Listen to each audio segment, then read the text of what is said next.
Greetings, people. It is your Minister for Agriculture, PS Monopoly. She's done for the day. I'm not. I'm just going to be putting down the ground cover.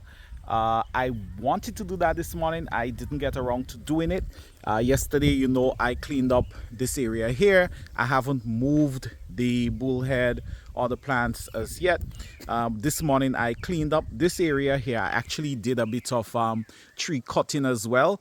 I still need to clean it up a little bit, but what I'm going to be doing this afternoon is actually putting down the ground cover in that area there. I am going to be putting, I think it's going to be about 36 pepper plants in that area right there. So I haven't abandoned this spot. I have plans for it, but we're going to be doing that this evening. Now you'd notice I have the fork because I am actually going to be opening the holes before I put down the ground covering, and I'll show you what I mean by that in a little bit. Unfortunately, I can't set up my tripod to record while I'm doing it because this morning this silly thing broke on me, but I'll see how best I can capture it, so at least you see what my process is like. Yep. All right, so I have laid down the first of two. So there's that one, and I'm going to have another one alongside it. And what I did was take the cutlass. So the weed barrier, it is not anchored to the ground as yet, and just mark where the holes are so I can pick it up. All right, just gonna pull it up like so. All right, and now I know where I need to run the fork. The reason why I'm doing this is because, well, you already know my process.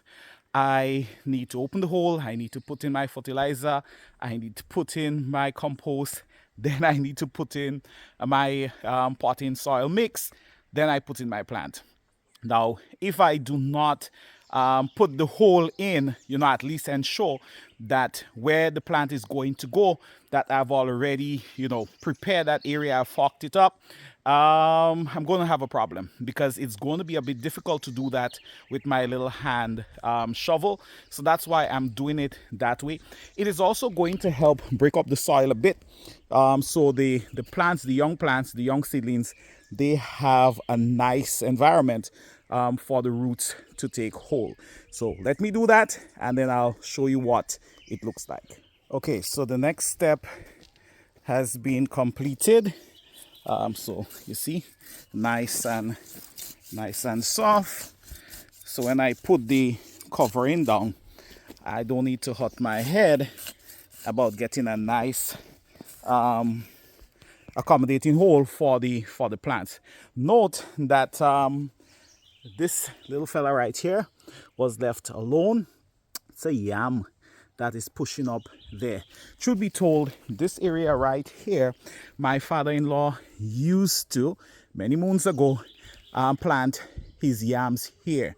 So this was one of the areas where he planted his different varieties of yams, right? He was really into yams and sweet potatoes.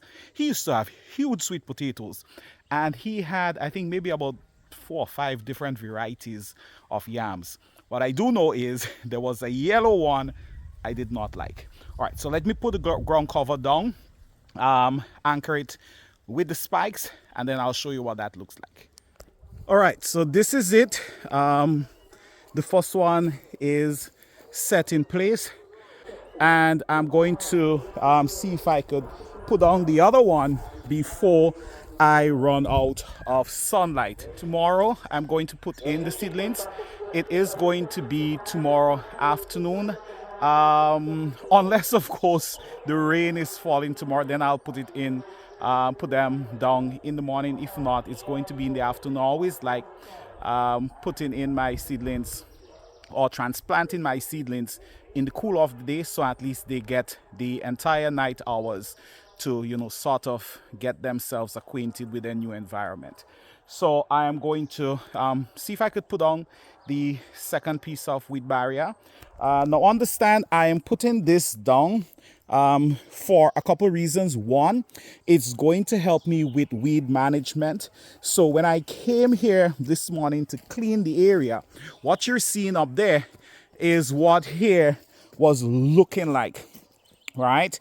You would notice that the ground looked pretty clean as well, and that is because I did not cut the weeds. I did not cut the bush.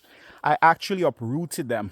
So that took a bit of time. Fingers are a bit tired now, but yeah, so the weed barrier is going to help me with that weed control, and it's also going to help with nutrients retention in that area, because hey, I don't have weeds taking any of the nutrients from the plants. I could water them, and I know the weed barrier is going to help trap some of that moisture under there as well.